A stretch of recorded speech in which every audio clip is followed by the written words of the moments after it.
Mesdames et messieurs, honorables invités, bonjour.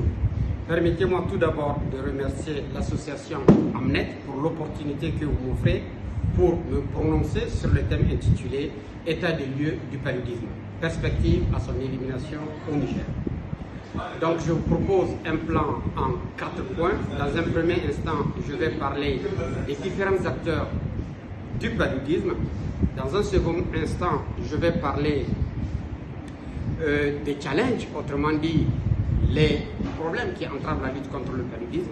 Puis je vais parler des perspectives et je vais terminer sur la question de l'élimination du paludisme.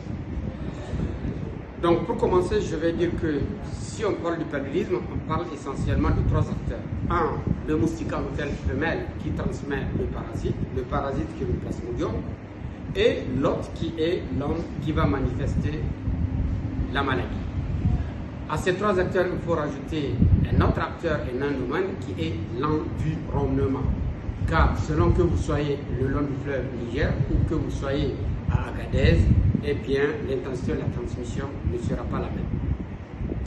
Comme nous sommes à l'ère du Labussanino, de Zanchan Kassane, je vais commencer à dire que le paludisme est appelé Massasaratizon Sabro en Hausa ou bien Hemarezo en germain. Ça, c'est surtout la forme non compliquée. Il y a la forme compliquée qui est intitulée Higarua, autrement dit l'emportée des eaux.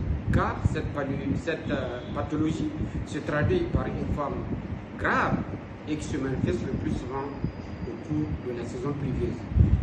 Pour cela, les mères font ce qu'on appelle une scarification. Si cela saigne, cela veut dire que l'enfant est vivant. Si par contre, cela ne saigne pas, cela veut dire que l'enfant est décédé. Personnellement, je suis un rescapé du paludisme, car si vous faites attention, vous verrez que j'ai une scarification au niveau du front. Le long du fleuve, nos parents germains l'appellent kobi-kobi pour exprimer le neuropaludisme, car il y a une condition où l'enfant a tendance à applaudir lorsque la maladie se déclare. Certains l'appellent aussi tchurchura, du nom d'un génie, du nom d'un oiseau qui emporterait les enfants lors de la saison des pluies. Et pour terminer, je parlerai de Tezerguet, qui est l'Artemisia annua et qui est produite dans la zone du désert et qui est utilisée en infusion pour prendre en charge le paludisme en association avec le citron qui est un antiémétique.